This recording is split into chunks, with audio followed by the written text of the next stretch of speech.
A big second component of what I wanted to actually get into in the prior recording was the preservation of liberal values.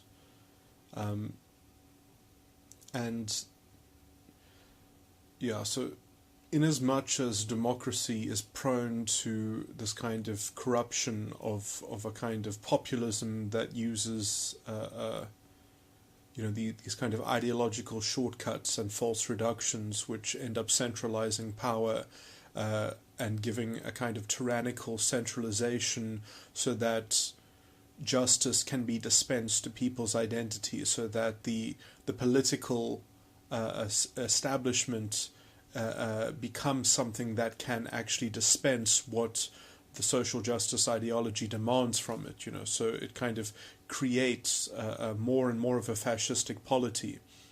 The only way, sustainable way, because this kind of happens in varying degrees in multiple dimensions. This has happened, from the kind of democratic compromises over time. Ever since the conception of the state started stepping in as this kind of moral arbiter, and obviously there are certain market failures which are problematic, but government has often crept in, and instead of solving problems in a sustainable way that promotes liberty and individuals, they have instead gone for a model of a kind of top-down regulation, and pollution, you could say, is just as an example. The court system could easily be the solution to problems like pollution. Implementing certain actions and legal remedies that individuals could use between each other and upon each other. But since this has kind of fallen under the executive branch of having this kind of moral role to paternally look after people, then you end up with this kind of top-down thing, which is even capable of which is prone to corruption and mismanagement and a kind of inadequate oversight anyway, and a kind of one-size-fits-all problem solution to problems which don't have the level of analysis which a kind of judicial development would potentially provide. And often they require a kind of narrative, a hyperbolic narrative, just to prop up that top-down solution, which ends up promoting a kind of pervasive ignorance, so that the people at the top can continue on with this kind of fake self-righteousness that people are tuned into, and then there's this huge kind of disconnect that everyone must preserve the kind of the ideological tokenism that is required to keep that form of government chugging along. And so, it's almost like a kind of analogy would be, the psychiatric industry and everyone just getting more and more dazed and dependent. Anyway,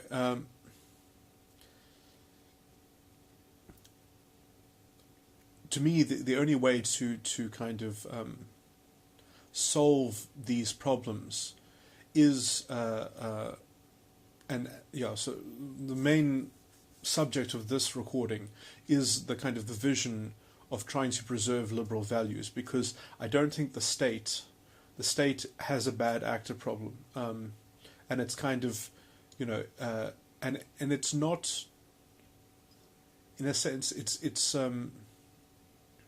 the people's fault. It's not like the people at the top who are the problem. It is the people at the bottom who are supporting, it's like in idiocracy. Populism panders to the majority, And so you get this kind of lowest common denominator mediocrity, which then just slides further and further towards laying down the kind of the shortcuts of, pandering to short-term interests, when, the long-term interests of future generations, well, you don't have to worry about that. You don't have to be responsible for that, because the only enemy is the people at the top. So you end up abrogating responsibility constantly, and in that kind of culture, it's capable of any kind of evil, while thinking themselves the victim the whole time. And so the only way to really avoid this is to take on the responsibility on a kind of personal and tangible level.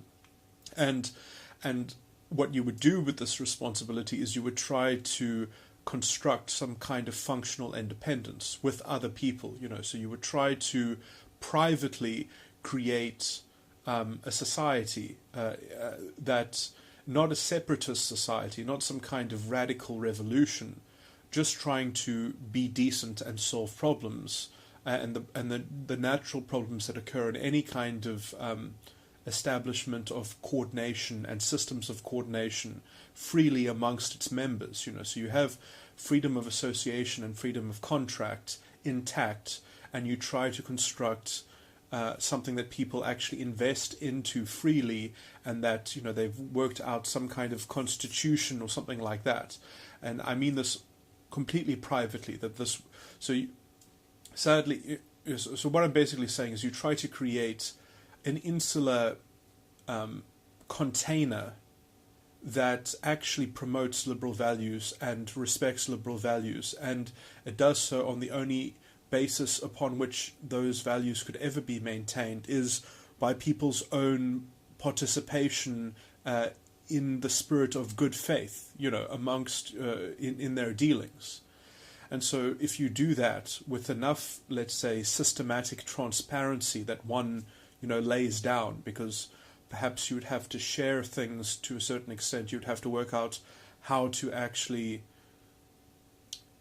make your own schools, make your own amenities, and you do this, I would say, within whatever state you live in. Try to, and you would only probably have success if you live in a kind of, in a liberal democracy. So while, democracy is still in effect in some cases, and you still have an open democracy, I would say set these things up so that you can actually invest in real education, and so that you can actually create a generation of thinking people, and they have enough functional independence to be self-sustaining and be a model for other people, and offer that model perhaps to other people, to be in a comfortable enough position and enough functional independence that they can actually throw their weight around a bit, and they can, help improve other things. That they are capable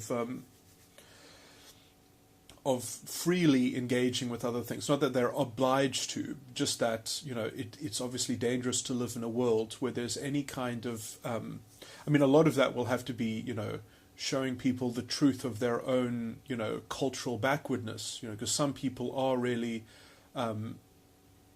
they're in such a kind of defended position, and they've kind of, been badly affected by the state incentivizing incredibly, pernicious, self-immolating, it's kind of promoted all the worst traits that one can imagine.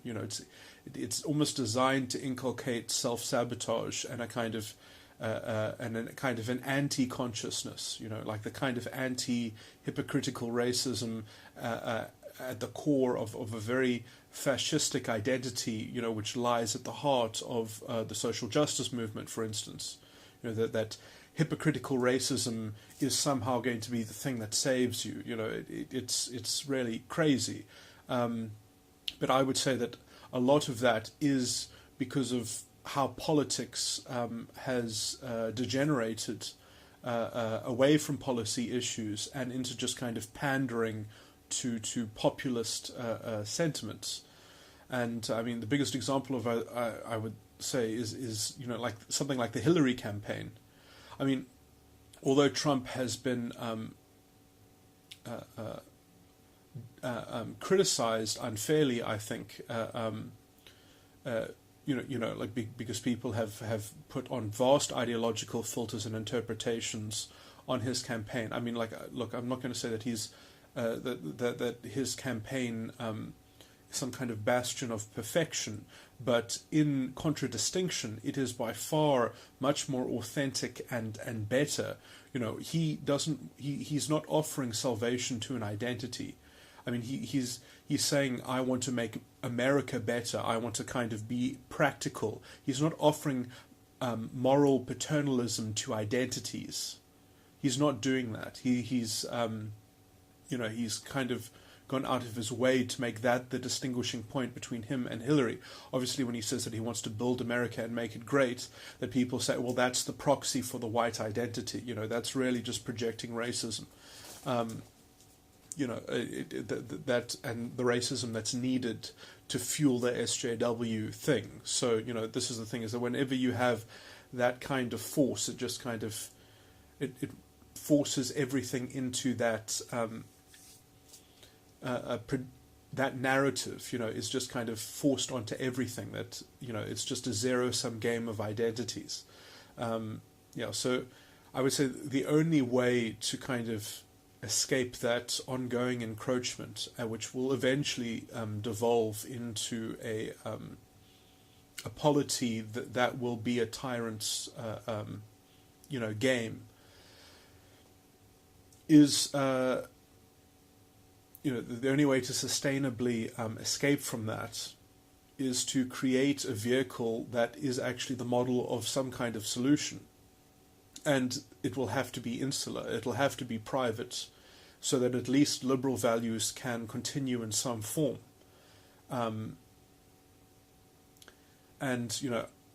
Ironically, the biggest threat to this will be like some kind of state socialism, which will be like, no, we want to come in and we need to redistribute, what you've done, because what you have invented is essentially privilege, and so we need to destroy everything that we don't have a hand in directing and controlling.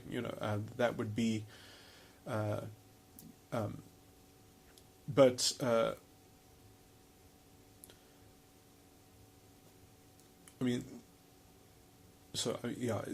nothing is necessarily, you can't guarantee anything.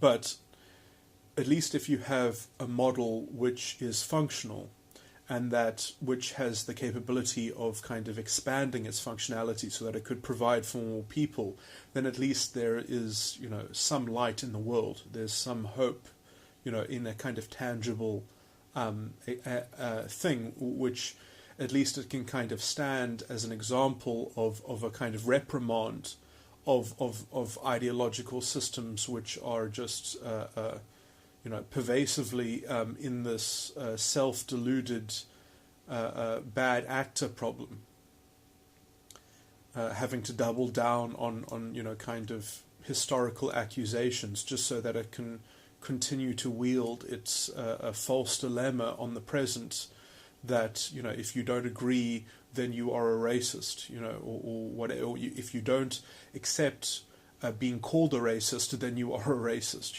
like that kind of vicious vindictiveness.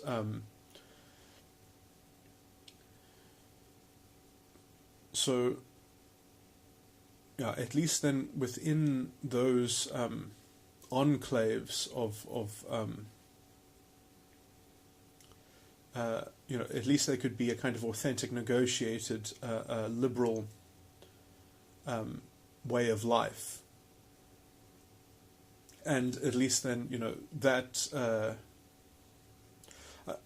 to me, this is also the way to actually accomplish classical Marxism in an authentic way, because the whole thing is that, I'm going to give my Marxist speech, I guess.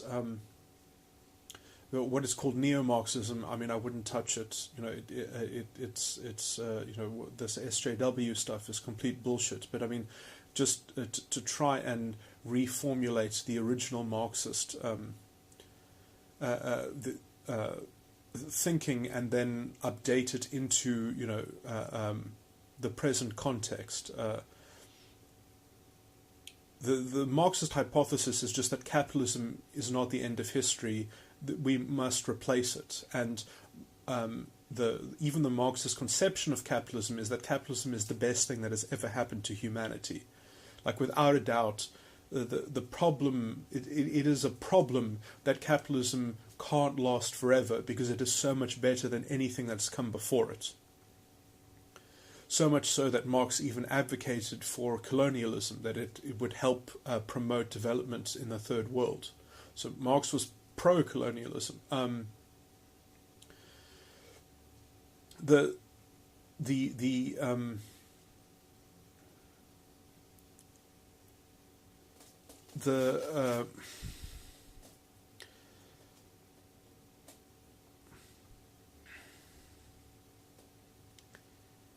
So, I mean, the main thing is that if you're going to end capitalism, it's going to be very hard to come up with something that is going to at least be as good as it.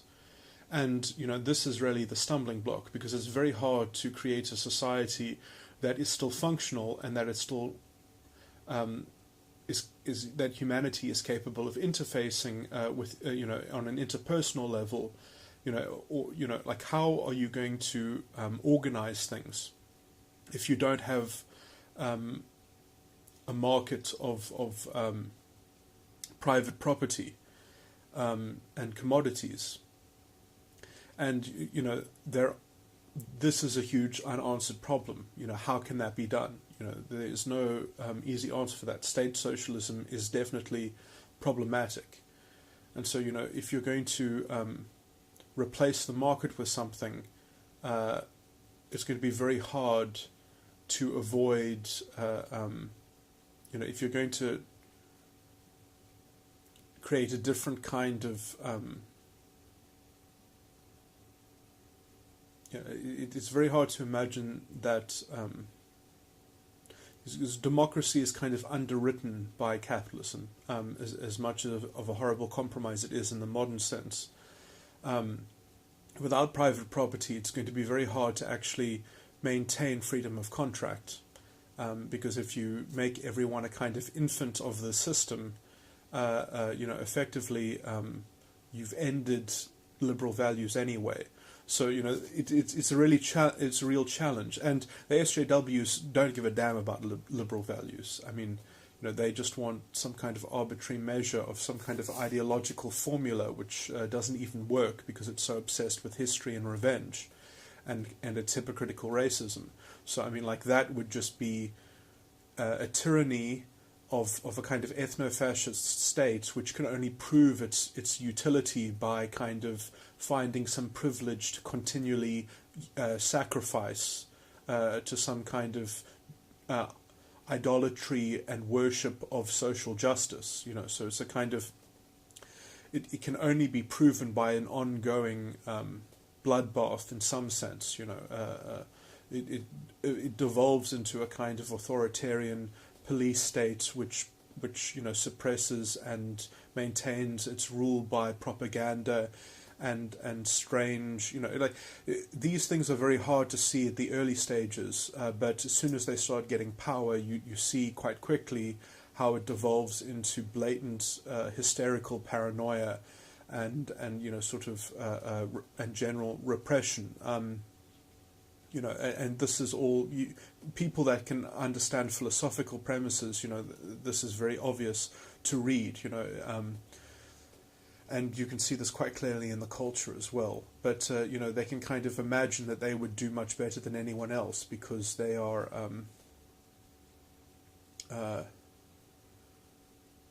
when they are the underdogs. Because then they can easily just vilify and scapegoat and say, well, if we could just stop the evilness, then it doesn't matter what else we do, it would obviously improve the situation. It's that kind of strange self-deception of false reduction of the real problem. So, they have to conflate history and project it onto the present to make themselves feel like they are great revolutionaries, that they're fighting against this grand moral narrative, or within this grand moral narrative, and so that they can see their identities as great and, of the things that they need to triumph over and against. It's manufactured consciousness, and it cultivates a fascistic spirit of sense of beingness. That history is the reflection with which you use to render your identity that you feel inside your body. That is the exact feeling that fascism is. That is fascism. And it even provokes a kind of it proliferates. It's like a virus, and it makes people stupid as well. It removes the tools of actual liberalism from people's mental vocabulary. It turns people into different sorts of people. They become like dogs. They become fascistic dogs that belong to their packs. They with their breeds of it's a very dehumanizing way of constructing and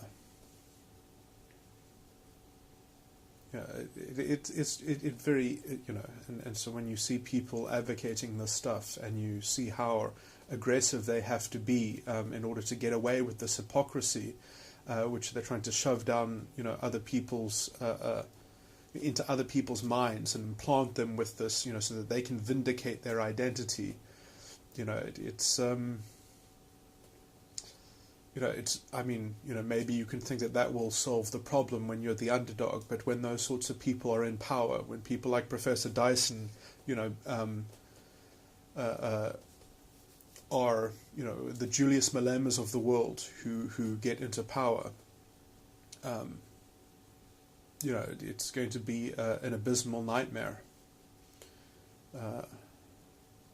It's going to create such a depressing an abyss of culture, that will take generations to develop out of, and after some kind of huge defeat, because it will have to make war just to sustain its own internal coherency. It'll have to find things to deconstruct.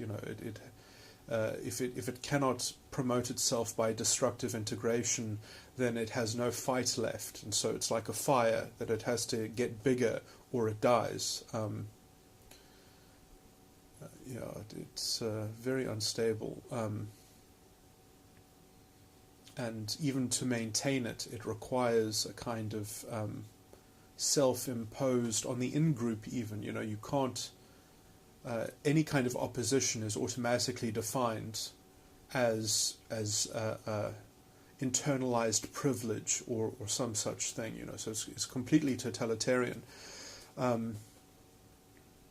It will be very vicious.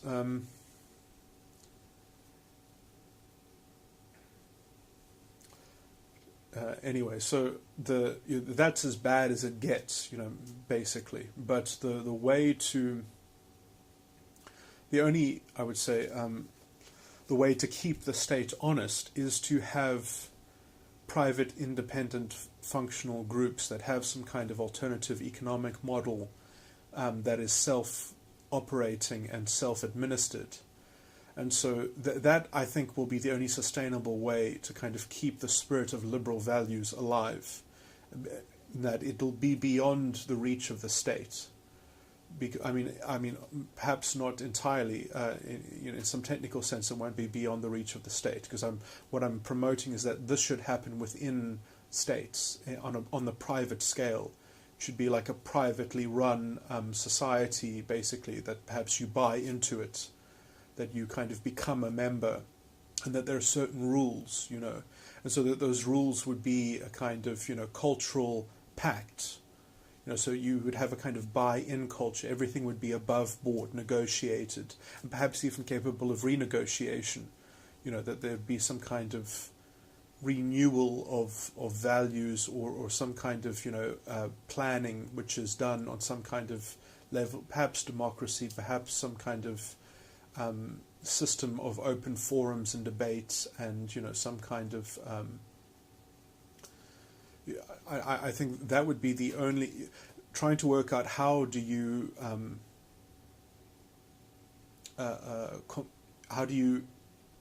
get down to having an intelligent plan, and it's basically all you need is a system that is capable of essentially concentrating capital investments and increasing capital investment, because if you can run your own production on some level, in that you can increase your production, you can increase your productivity through capital investment, then you will be liberating people from labor input. And so eventually you can just kind of become a club that provides all of its own, for all of its own material needs, and creates enough extra that you can use that to reinvest as capital investment to make better technology, better machines, so that everything is kind of, the coordination within the system is accelerated. You invest into accelerated coordination, which makes everything faster and more efficient. And then you win. You get that kind of, this is why capitalism has been good, is because it's been able to incentivize capital investment. Because the problem is that in a maturing capitalism, as Marx predicted, you get less and less, because at some point people realize that if you have too much capital investment with competition involved, you end up making capital investment obsolete. And so there's a kind of aversion to overcapitalizing industries, and so you don't get the same increase in productivity, and at some point you kind of get a break-even point where, as a system, you don't want to automate too much, because then you end up firing what are essentially the consumers of the system. And so, to kind of summarize the Marxist hypothesis, is that the Marxist hypothesis, which is not used by the SJWs, they don't even understand classical Marxism. The essential thing is that the market can never sell you freedom from the market, because then it would be destroying its own consumer base. So, as a kind of metaphor, let's just say that it were possible to construct a technology that would be sold in pill form, and if you just had this one pill, it would feed you forever. It would create new technology inside you. It would it would have nanobots that would make anything that you wanted. So it was like literally this one commodity, or this one product, would be everything that would ever be created or conceivably wanted. That it would just kind of be this, so it would be the last thing that you would ever have to buy. Now, this is a crazy metaphor, but this is just to get the principle across, is that, let's just say we had the technology, let's just say we had the capability to make such a thing. It would not be sold. No one would build the factory to make it, because it would symbolize the end of capitalism. You would be selling people freedom from the market. No one would want to invest in that business model, because it's a kind of anti-business model. And so this is the limit of capitalism in some sense. Now, we haven't reached that limit, I wouldn't even say. But if we have independent functional systems, then you can at least access that extra bit of potential, where you will be developing systems that are capable of providing that level of, let's say, post-scarcity, level of production. The problem with that is that if you try to get into a post-scarcity mind frame, people aren't set up for it, especially if they're kind of fascistic identitarians. They won't be able to, it just doesn't work. They need a zero-sum game to play in. They need winners and losers. So you can't have that if you don't have individual responsibility. If you don't have people that are willing to say, I won't have more than 2 children or whatever, so that we just don't overpopulate the world or some such thing. Just just to continue that earlier metaphor, the pill thing is just to break that down. Let me give a slightly different metaphor. So let's just say that you could make a hotel, and that hotel was made out of robots and technology, and it had its own gardens that grew food, and everything was automated. Everything in the hotel was automated. And basically, the rooms in the hotel had lifetime memberships that you had to buy into. So the point would be to, if you bought into the hotel, the point of the hotel is that you'd live there and everything there would work automatically, and it was self-sustaining, and they had enough, kind of systems in check that, even if you had children there, then they would also be members, and the hotel would kind of would have enough automated, self-sufficient systems to kind of add expansions onto the hotel. That is the model of the society of that I think the state doesn't have the ability to generate that kind of coordination,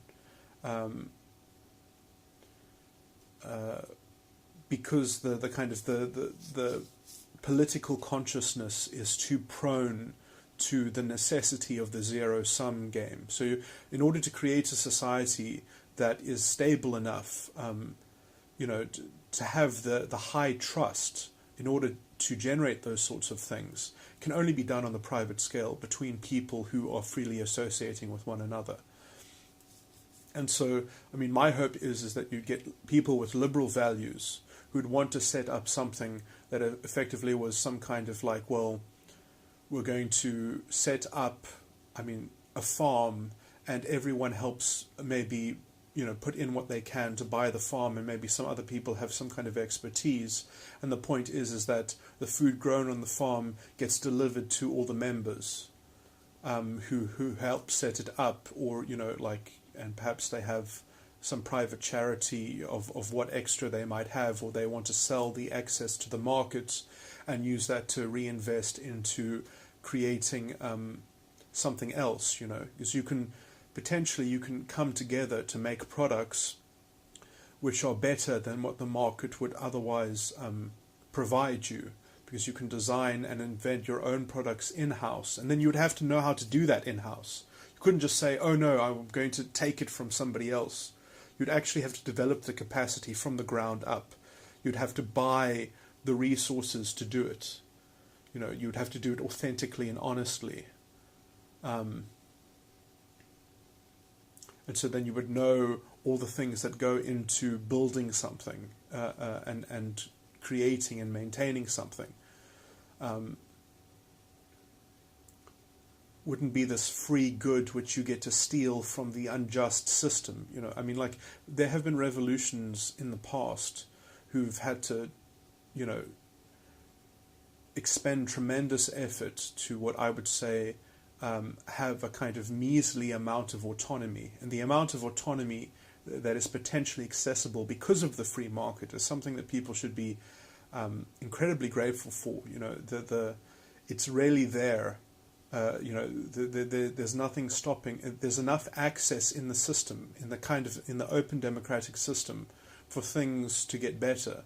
A lot of the time, I would say it's made impossible by the kind of the false projection of crazy narratives from this top-down, we are the only solution, that we need a top-down solution, and so we need to regulate more and centralize more and take things out, and dispense, essentially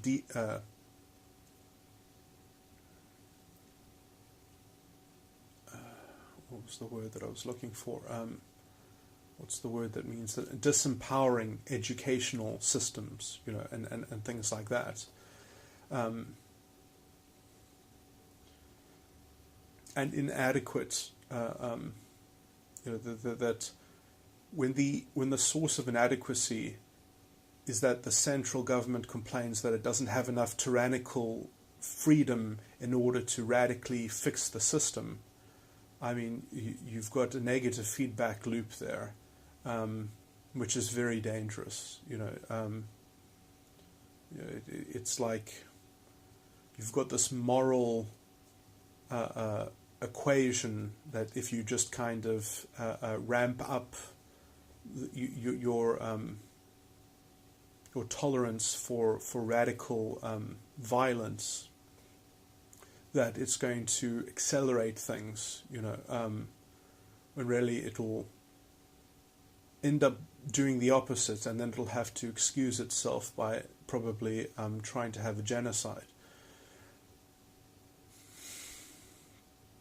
Very depressing.